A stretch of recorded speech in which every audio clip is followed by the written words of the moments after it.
riesgoso. Y bueno, justamente por ello establecemos comunicación con Francisco Burgoa, abogado, constitucionalista, catedrático de la máxima casa de estudios de la UNAM. Tocayo, buenas noches, como siempre, importante contar con tu opinión, con tu apunte.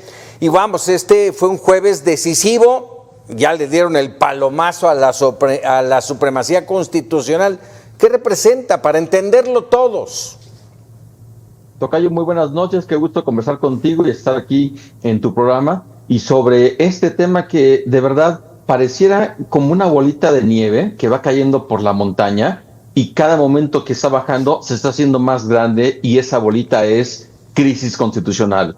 No hay otra forma, en mi opinión, de ver lo que está ocurriendo, porque estamos hablando de que el Ejecutivo y el Legislativo están actuando como un solo poder en contra del Poder Judicial que tiene a su cargo defender la Constitución, defender los principios políticos fundamentales que se encuentran en la Constitución y también defender nuestros derechos humanos.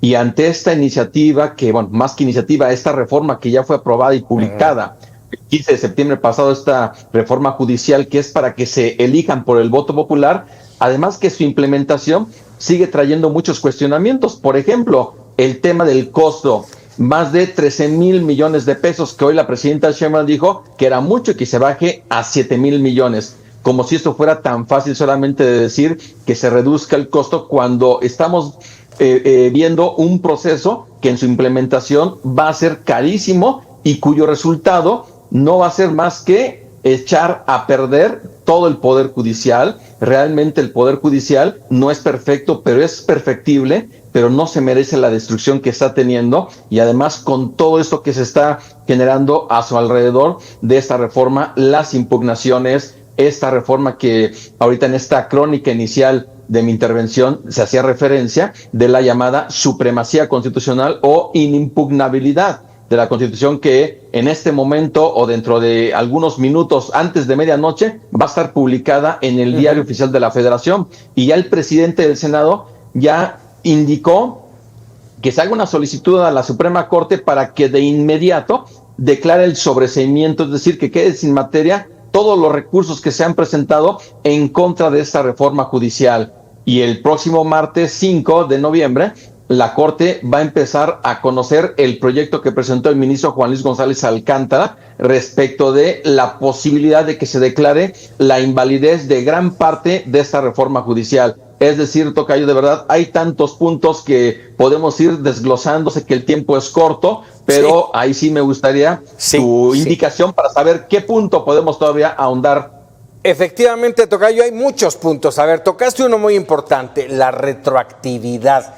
¿Sí? ¿Qué pasa con las impugnaciones? ¿Qué pasa con las suspensiones, con los amparos que hasta hoy, entiendo yo, siguen vigentes? Pero a partir de que se publique esta supremacía, ¿qué va a pasar con ellos?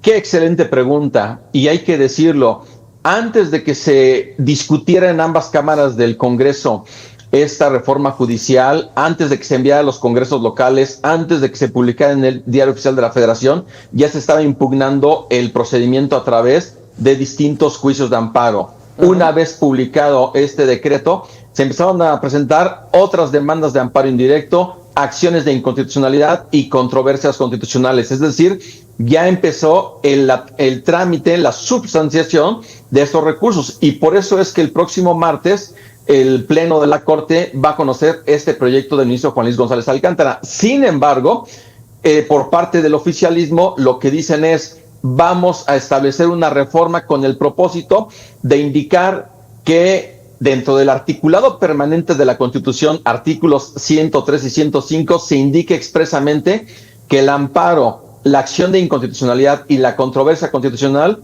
es improcedente en contra de reformas o adiciones a la Constitución. Hasta ahí es discutible también, pero todavía es mucho más discutible que en su artículo segundo transitorio de esta llamada reforma de supremacía constitucional se indique que va a tener efectos retroactivos, es decir, todos aquellos recursos que se hayan presentado antes de esta reforma llamada de supremacía constitucional se les va a aplicar, lo cual va en total contradicción con lo que dice el artículo 14 constitucional, que nos habla del principio de la no retroactividad de la ley en perjuicio de persona alguna. De ahí que la Corte, en mi opinión, va a tener una antinomia, es decir, una contradicción entre un artículo permanente y un artículo transitorio de la Constitución. ¿Cuál es la solución? En mi opinión, que la Corte tiene que hacer prevalecer el principio constitucional de la irretroactividad de la ley y con ello simplemente no hacerle caso a esta reforma de supremacía constitucional y continuar con la discusión de este proyecto del ministro Juan Luis González Alcántara. Eso, déjame preguntarte, ¿eso ahondaría esta crisis constitucional? A ver, te planteo varios puntos. El Poder Judicial sigue siendo un poder, aunque con Totalmente. muy pocas, sí, pero con muy pocas armas para pelear, ¿sí?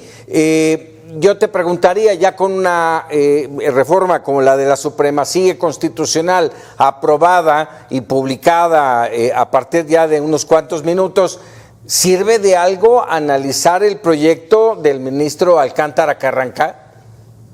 Total y absolutamente, precisamente por lo que comentaba, el articulado permanente tiene que prevalecer frente a un articulado transitorio y de ahí que la Corte deberá de declarar la invalidez de esta reforma de supremacía constitucional para poder entrar al fondo del proyecto del ministro Juan Luis González Alcántara. Claro, jurídicamente los argumentos van a estar sobre la mesa y hay que decirlo, mi querido Paco, el derecho no son matemáticas, no es que 1 más 1 son 2 y punto.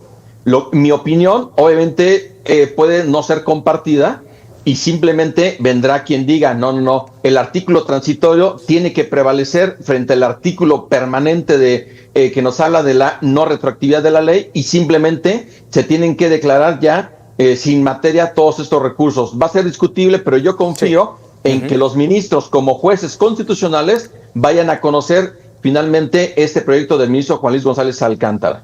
Déjame por último preguntarte, efectivamente por tiempo, Tocayo, ¿qué sigue si no respetan lo que dictamine la Suprema Corte? ¿Pueden ir a instancias internacionales? ¿Puede haber sanciones internacionales por considerar que México no es totalmente democrático?